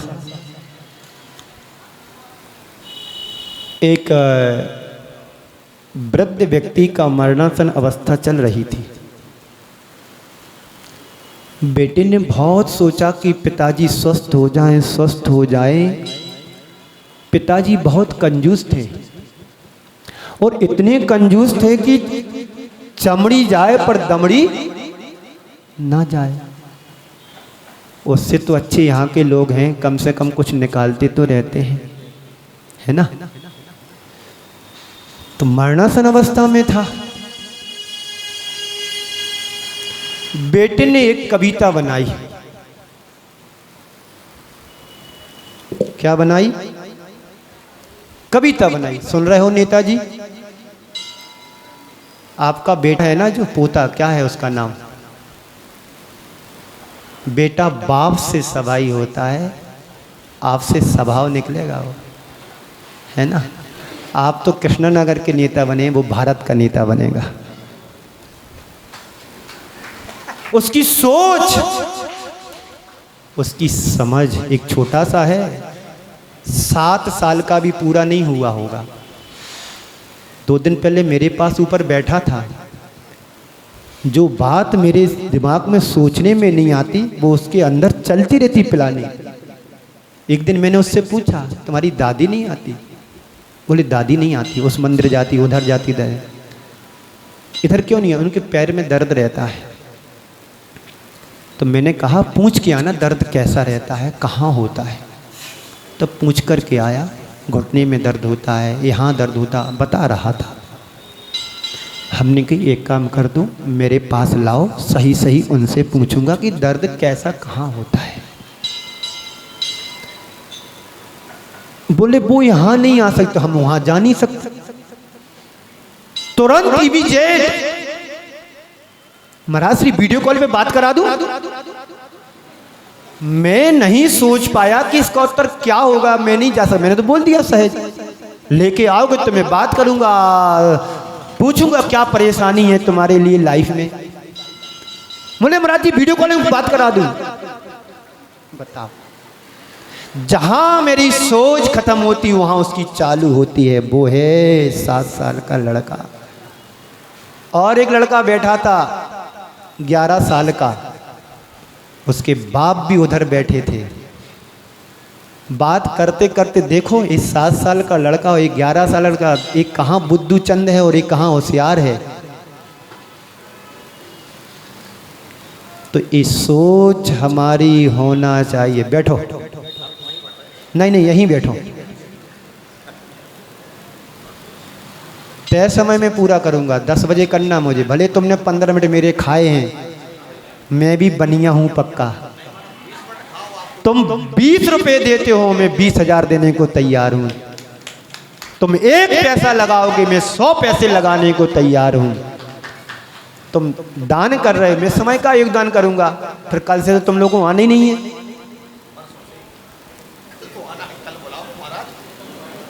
सवा 9:20 पे शुरू किया था, मैं 10 बजे पूरा करूँगा। अभी मैंने गाड़ी आज पैसेंजर चलाई है, छोटे छोटे स्टेशनों पर रुक रही है ना। तो मैं क्या बोल रहा था, एक वृद्ध पिता के बेटे ने कविता बनाई अपने बाप के ऊपर, सुनिएगा। कंजूस था बाप, मरने को तैयार हो गया पर छोड़ने को तैयार नहीं हुआ। बेटा तो बेटा होता, जैसा नेताजी का पोता है, ऐसे उसके सामने तो कई नेताजी निकलेंगे। पोता है, बड़ा मजबूत है अंदर से, सोच देखो उसकी। तो जो मैं सुना रहा तो कंजूस बाप के बेटे की कहानी। कंजूस बाप को मरता हुआ देख करके बेटे ने कहा, ध्यान से सुनना, कंजूस बाप को मरता हुआ देख बेटे ने बनवा दिया 2 गुना बड़ा कफन। कफन समझते ना, बाप मरने की तैयारी में है, तो बेटा ने सोचा कि बड़ा कफन बनवाओ जिससे बाप पूरा ढक जाए ऊपर से नीचे तक। कंजूस बाप को मरता हुआ देख बेटे ने बनवा दिया 2 गुना बड़ा कफन। देखा मेरे पिता ने, देखा मेरे पिता ने, ना तो कुछ ठीक से खाया है और ना तो कुछ ठीक से पहना है। बात समझ में आई? अंत में तालियां बजाना जोरदार। तुम सबकी कहानी सुना रहा हूँ, जेब में रख, थैला में रख के लाए थे सब नुक्सा, और आपको बांट रहा हूँ। प्रवचन याद ना रहे, रहे ना रहे, पर उदाहरण जरूर याद रहते हैं। ये हमारे जीवन की भी बात है, आपके लिए नहीं कह रहा, सबके साथ होता है। प्रवचन बड़ा मार्मिक हुआ है, पर उदाहरण जो दिया जाता है वो बस स्मृति में शेष रह जाता है, बस निःशेष हो जाता है। तो कंजूस बाप को मरता हुआ देख बेटे ने 2 गुना बड़ा बनवा दिया कफन। देखा कि मेरे पिता ने ना तो ठीक से कुछ खाया है और ना ही पिता ने ठीक से कुछ पहना है। कम से कम उड़ा तो सकूं मैं 2 गुना बड़ा कफन। क्या अच्छी सोच है उसकी। बाप ने कुछ खाया भी नहीं ठीक से, पहना भी नहीं ठीक से, तो कम से कम उसके तन पर कफन तो उड़ा सकूं अच्छे से। तो कहते हैं कम से कम उड़ा सकूं तो 2 गुना कफन। देखते ही देखते बाप चिल्लाता है, अभी मरा नहीं है, अभी कविता भी पूरी नहीं हुई, बस 1 आधा मिनट और लगेगा। तय समय में बात को पूरा करूंगा। कम से कम उड़ा सकूं मैं 2 गुना कफन। देखते ही देखते बाप जी चिल्लाया, बेटा ठीक नहीं है तेरी मर्जी। देखते ही देखते बाप चिल्लाया, बेटा ठीक नहीं है तेरी मर्जी। क्यों करता है तू फिजूल खर्ची। अभी पूरी नहीं हुई बाबूजी, अभी 1 लाइन और है। देखते ही देखते बाबूजी चिल्लाया, बेटा ठीक नहीं है तेरी मर्जी। क्यों करता है तू फिजूल में खर्ची। बेटा भी बाप से स्वभाव था, उत्तर सुनिएगा। कहता है, बेटा आधा मुझे उड़ा देना, आधा तू उड़ लेना। बेटा बाप बेटे से कहता है आधा मुझे उड़ा देना, आधा तू उड़ लेना। क्यों करता है तू फिजूल में खर्ची, आखिर कपड़ा कपड़ा है, आधा मुझे उड़ा देना, आधा तू उड़ लेना। इसी मंगल भावना के साथ आज आकिंचन धर्म का दिन रहा। हमने सब कुछ दिया पर देने का अभिमान तुमने नहीं छोड़ा, तो समझ लेना तुमने कुछ नहीं दिया। सब कुछ छोड़ने के बाद भी हमारे मन में अहंकार पल रहा है कि मैंने दिया है। पर संत कहते हैं जब तेरा कुछ भी नहीं है तो तूने दिया क्या है? बोलो, आप मेरे से मांगोगे तो मेरे पास तो कुछ नहीं है डांट के अलावा, और डांट भी उसी को दी जाती है जो मेरा अपना होता है। एक प्रसंग सुना करके मुझे बचपन का प्रसंग 1998 का याद आ गया। 2 मिनट और आपके लूंगा, तैयार हो? जोरदार तालियों का हमें सम्मान दो। डांटा उसी को जाता है जो अपना होता है। मेरे जीवन की घटना है। 1998 में पूज्य मुनि श्री समता सागर जी, प्रमाण सागर जी और एलक निश्चय सागर जी का चातुर्मास ललितपुर क्षेत्रपाल जी में चल रहा था। मैं गुरु भक्त बनकर के, सेवक बनकर के उनकी सेवा करता था। दीपावली के समय की बात है। मैं किसी दोस्त के साथ जो साथ में जुड़ जाते, 4 महीने कहीं पर रहा तो आत्मीयता प्रेम व्यवहार बन जाता है। तो एक भाई मेरे लिए अपने घर ले गया और महाराज श्री का काम पुस्तक का चलता था। तो पुस्तक जो जिस कमरे में किसी ऑपरेटर का कंप्यूटर वगैरह रखा था उसकी चाबी मेरे पास थी। महाराज तो चाबी रखेगा नहीं, सुशील जी रखेंगे या कैलाश भाई रखेंगे, यहाँ की बोल रहा हूँ। वहाँ की चाबी मेरे पास रहती थी। और मित्र एक दोस्त यानी भाई धर्मात्मा साधर्मी भाई अपने घर ले गया कि आज दीपावली का दिन है, चलो अपन घूम करके पूजन वगैरह घर की करवा के आते हैं, चलो।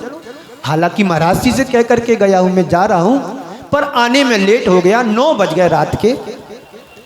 जैसे ही मैं महाराज के पास पहुंचा, महाराज जी तो अब कुछ बोलेंगे नहीं सामयिक के बाद। सुबह उनने गुस्सा मेरे ऊपर किया, समता सागर जी महाराज ने। मेरे पैर तले की जमीन खिसक गई और अंदर से आंखें सिसक रही। खिसक गई और सिसक रही थी तो अभी हमने बना दिया। मुझे बहुत बुरा लगा, बहुत बुरा लगा। जो महाराज जी मेरे से दिन में 4 से 5 बार बैया वृत्ति कराते थे, मेरे पूरा रोल चौके में चलता था। आहार के समय क्या देना, कब देना, कितना देना, क्या बनाना, क्या नहीं बनाना, पूरे मेरे द्वारा एक एक गिलास जाता था। बैया वृत्ति कराना बंद कर दिया, आहार लेना बंद कर दिया। अब तो और मैं घबरा गया, अब क्या होगा? अब तो यहाँ से भागना ही हाथ में और कुछ नहीं बचा। 3 दिन बड़ी मुश्किल से मेरे निकले। मेरे साथ और भी भाई थे जिनकी मेरे साथ, उनके साथ मेरी दीक्षा भी हुई है, आज भी हमारे संघ के महाराज हैं। उनमें एक भाई और जो अभी घर में है, मनोज जैन घी वाला, उसने बैया वृत्ति करते करते महाराज श्री से कहा, सुबह 8:30-9 बजे की बात है, 3 दिन बाद जब उनको मालूम पड़ा कि इनसे महाराज श्री बैया वृत्ति नहीं कराते हैं, बोलते नहीं हैं, आहार भी नहीं लेते हैं, तो मैंने उससे बोला कि भैया क्या करूं, मैं तो अब बहुत अंदर से दुखी हूं, महाराज जी कुछ भी नहीं मेरे से देखते भी नहीं, आशीर्वाद भी नहीं मिलता है। उसने महाराज श्री से कहा, क्योंकि जब गुस्सा होती थोड़ी घंटे 2 घंटे बाद, 2 दिन बाद गुस्सा शांत हो जाती है तो अपनत्व झलकने लगता है। बैया वृत्ति करते कराते कराते महाराज श्री ने बोला, जो अभी मैंने बोला था ना कि डांटा उसी को जाता है जिससे हमारा नाता होता है। जो अपना होता है उसको ही डांट लगती है। तो हमारी डांट तुम्हारी उद्दंडता के लिए डांट लगे, आचार्य ने कहा है शिष्य और शीशी को डांट लगाना पड़ती है। शीशी में दवाई की शीशी में डांट नहीं लगा तो कब फैल जाए।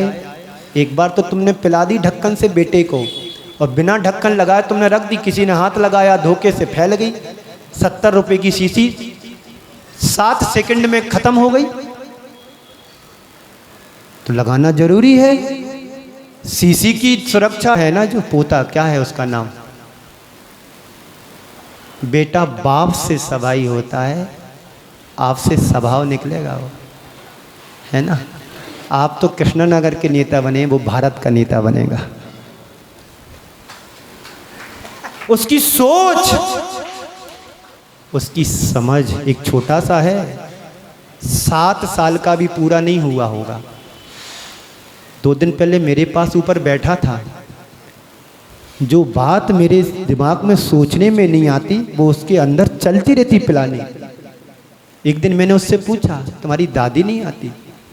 बोले दादी नहीं आती, उस मंदिर जाती, उधर जाती, इधर क्यों नहीं है? उनके पैर में दर्द रहता है। तो मैंने कहा पूछ के आना दर्द कैसा रहता है, कहाँ होता है। तो पूछ कर के आया, घुटने में दर्द होता है, यहाँ दर्द होता, बता रहा था। हमने कही एक काम कर दूं, मेरे पास लाओ, सही सही उनसे पूछूंगा कि दर्द कैसा कहाँ होता है। बोले वो यहाँ नहीं आ सकते, हम वहां जा नहीं सकते। तुरंत टीवी जेट महाराज श्री वीडियो कॉल पे बात करा दूं। मैं नहीं सोच पाया कि इसका उत्तर क्या होगा, मैं नहीं जा सकता। मैंने तो बोल दिया सहज, लेके आओगे तो मैं बात करूंगा, पूछूंगा क्या परेशानी है तुम्हारे लिए लाइफ में। बोले महाराज जी वीडियो कॉल में बात करा दूं। बताओ, जहां मेरी सोच खत्म होती वहां उसकी चालू होती है। वो है 7 साल का लड़का, और एक लड़का बैठा था 11 साल का, उसके बाप भी उधर बैठे थे। बात करते करते देखो, इस 7 साल का लड़का और एक 11 साल का, एक कहाँ बुद्धू चंद है और एक कहाँ होशियार है। तो ये सोच हमारी होना चाहिए। बैठो, नहीं नहीं यहीं बैठो, तय समय में पूरा करूंगा, 10 बजे करना मुझे। भले तुमने 15 मिनट मेरे खाए हैं, मैं भी बनिया हूं पक्का। तुम 20 रुपए देते हो, मैं 20,000 देने को तैयार हूं। तुम 1 पैसा लगाओगे, मैं 100 पैसे लगाने को तैयार हूं। तुम दान कर रहे हो, मैं समय का योगदान करूंगा। फिर कल से तो तुम लोगों को आना ही नहीं है।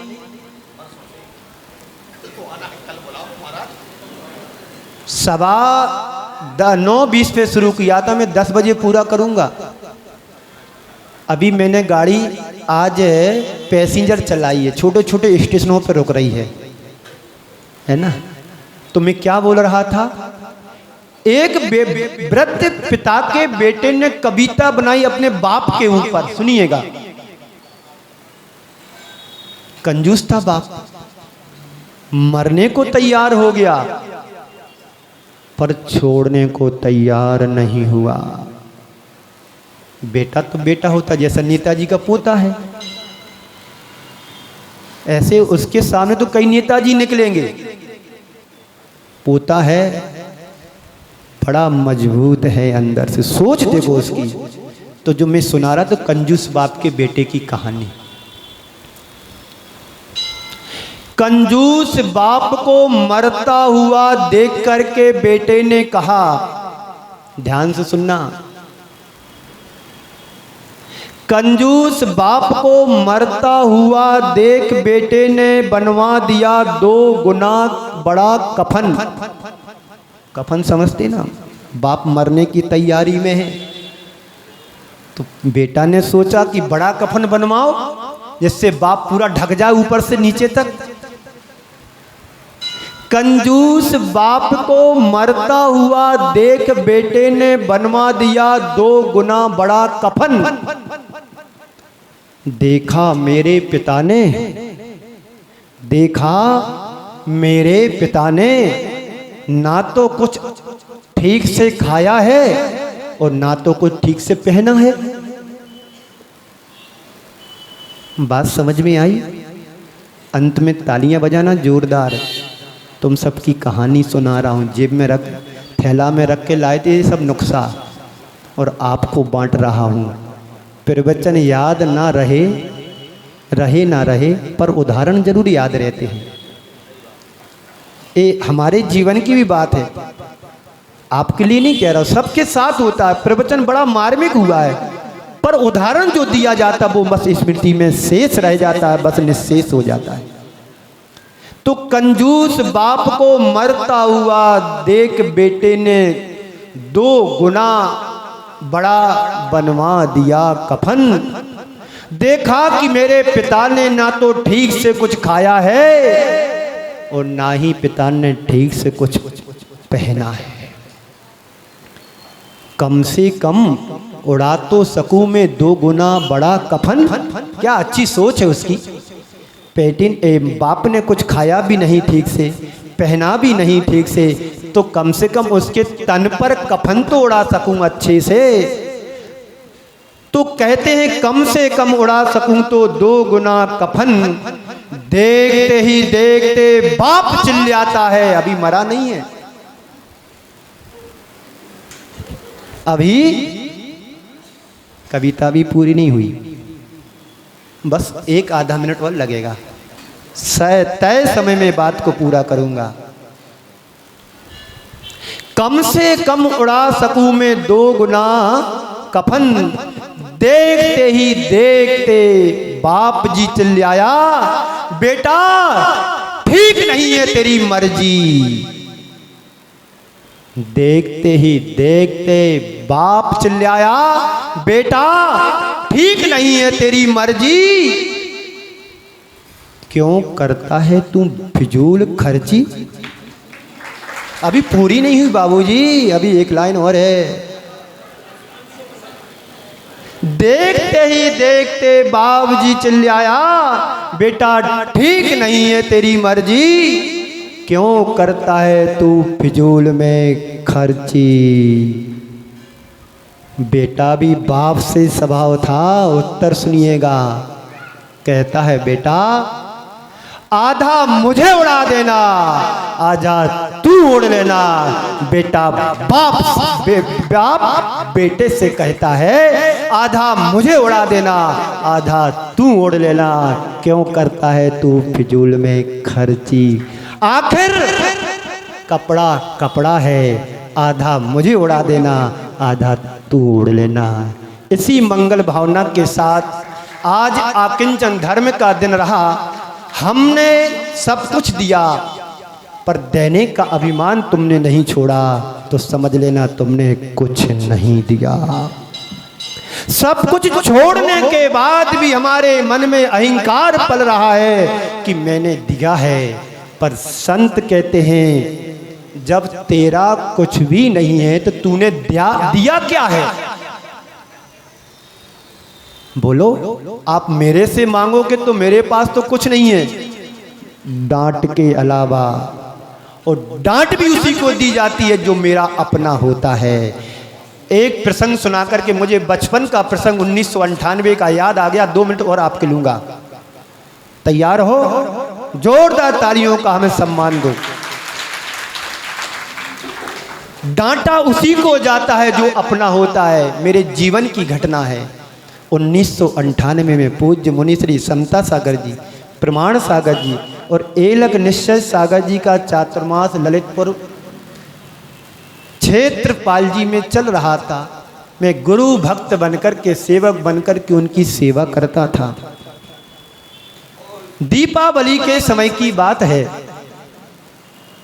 मैं किसी दोस्त के साथ जो साथ में जुड़ जाते, 4 महीने कहीं पर रहा तो आत्मीयता प्रेम व्यवहार बन जाता है। तो एक भाई मेरे लिए अपने घर ले गया और महाराज श्री का काम पुस्तक का चलता था। तो पुस्तक जो जिस कमरे में किसी ऑपरेटर का कंप्यूटर वगैरह रखा था, उसकी चाबी मेरे पास थी। महाराज तो चाबी रखेगा नहीं, सुशील जी रखेंगे या कैलाश भाई रखेंगे। यहाँ की बोल रहा हूँ, वहाँ की चाबी मेरे पास रहती थी। और मित्र एक दोस्त यानी भाई धर्मात्मा साधर्मी भाई अपने घर ले गया कि आज दीपावली का दिन है, चलो अपन घूम करके पूजन वगैरह घर की करवा के आते हैं, चलो। हालांकि महाराज जी से कह करके गया हूं, मैं जा रहा हूं, पर आने में लेट हो गया, 9 बज गए रात के। जैसे ही मैं महाराज के पास पहुंचा, महाराज जी तो अब कुछ बोलेंगे नहीं सामयिक के बाद। सुबह उनने गुस्सा मेरे ऊपर किया, समता सागर जी महाराज ने मेरे पैर तले की जमीन खिसक गई और अंदर से आंखें सिसक रही। खिसक गई और सिसक रही थी, तो अभी हमने बना दिया। मुझे बहुत बुरा लगा, बहुत बुरा लगा। जो महाराज जी मेरे से दिन में 4 से 5 बार बैया वृत्ति कराते थे, मेरे ही पूरा रोल चौके में चलता था। आहार के समय क्या देना, कब देना, कितना देना, क्या बनाना, क्या नहीं बनाना, पूरे मेरे द्वारा एक एक गिलास जाता था। बैया वृत्ति कराना बंद कर दिया, आहार लेना बंद कर दिया। अब तो और मैं घबरा गया, अब क्या होगा, अब तो यहाँ से भगना ही हाथ में और कुछ नहीं बचा। 3 दिन बड़ी मुश्किल से मेरे निकले। मेरे साथ और भी भाई थे जिनकी मेरे साथ, उनके साथ मेरी दीक्षा भी हुई है, आज भी हमारे संघ के महाराज हैं। उनमें एक भाई और जो अभी घर में है, मनोज जैन घी वाला, उसने बैया वृत्ति करते करते महाराज श्री से कहा, सुबह 8:30-9 बजे की बात है, 3 दिन बाद जब उनको मालूम पड़ा कि इनसे महाराज श्री बैया वृत्ति नहीं कराते हैं, बोलते नहीं हैं, आहार भी नहीं लेते हैं, तो मैंने उससे बोला कि भैया क्या करूं, मैं तो अब बहुत अंदर से दुखी हूं, महाराज जी कुछ भी नहीं मेरे से देखते भी नहीं, आशीर्वाद भी नहीं मिलता है। उसने महाराज श्री से कहा, क्योंकि जब गुस्सा होती थोड़ी घंटे 2 घंटे बाद, 2 दिन बाद गुस्सा शांत हो जाती है, तो अपनत्व झलकने लगता है। भैया वृत्ति करते कराते कराते महाराज श्री ने बोला, जो अभी मैंने बोला था ना कि डांटा उसी को जाता है जिससे हमारा नाता होता है, जो अपना होता है उसको ही डांट लगती है। तो हमारी डांट तुम्हारी उद्दंडता के लिए डांट लगे। आचार्य श्री ने कहा है, शिष्य और शीशी को डांट लगाना पड़ती है। शीशी में दवाई की शीशी में डांट लगा तो कब फैल जाए। एक बार तो तुमने पिला दी ढक्कन से बेटे को, और बिना ढक्कन लगाए तुमने रख दी, किसी ने हाथ लगाया, धोखे से फैल गई। 70 रुपए की शीशी 7 सेकंड में खत्म हो गई। तो लगाना जरूरी है। शीशी की सुरक्षा, दवाई की सुरक्षा, और दवाई से बेटे की सुरक्षा। और शिष्य को यदि गुरु डांट ना लगाए तो शिष्य फैल सकता हो, दंडता कर सकता हो, स्वच्छंद भी हो सकता है। तो गुरु समय समय पर हम जैसे शिष्यों को डांट भी लगाते हैं, पर कैसे? जैसे कुमार अंदर सहारा देकर के थाप देता है, तभी मंगल कलश बनता है, निखार आता है जब संयम की आंच में पकता है। तो डांटा किसको जाता है? जिससे कुछ नाता होता, वो नरेंद्र है। अब वो हमारे हिसाब से तो नहीं चल सकते हैं, नेता हैं, उनने घास नहीं चराई है, आदमियों को चराया है। तो मैं ही ठुक गया, चलो कोई बात नहीं, ये नेता है और मैं भी किसी से कम नहीं, मैं मोक्ष मार्ग का नेता हूं। इसी मंगल भावना के साथ शेष विशेष कल मिलेगा। उत्तम आकिंचन के साथ में विराम देता हूँ। बोलिए परम पूज्य आचार्य गुरुवर श्री विद्यासागर जी। भैया क्या दवाई की सुरक्षा और दवाई से बेटे की सुरक्षा। और शिष्य को यदि गुरु डांट ना लगाए तो शिष्य फैल सकता हो, दंडता कर सकता हो, स्वच्छंद भी हो सकता है। तो गुरु समय समय पर हम जैसे शिष्यों को डांट भी लगाते हैं, पर कैसे? जैसे कुमार अंदर सहारा देकर के थाप देता है, तभी मंगल कलश बनता है, निखार आता है जब संयम की आंच में पकता है। तो डांटा किसको जाता है? जिससे कुछ नाता होता वो नरेंद्र है। अब वो हमारे हिसाब से तो नहीं चल सकते हैं, नेता हैं, उनने घास नहीं चराई है, आदमियों को चराया है। तो मैं ही ठुक गया, चलो कोई बात नहीं, ये नेता है और मैं भी किसी से कम नहीं, मैं मोक्ष मार्ग का नेता हूँ। इसी मंगल भावना के साथ शेष विशेष कल मिलेगा। उत्तम आकिंचन के साथ में विराम देता हूँ। बोलिए परम पूज्य आचार्य गुरुवर श्री विद्यासागर जी। भैया क्या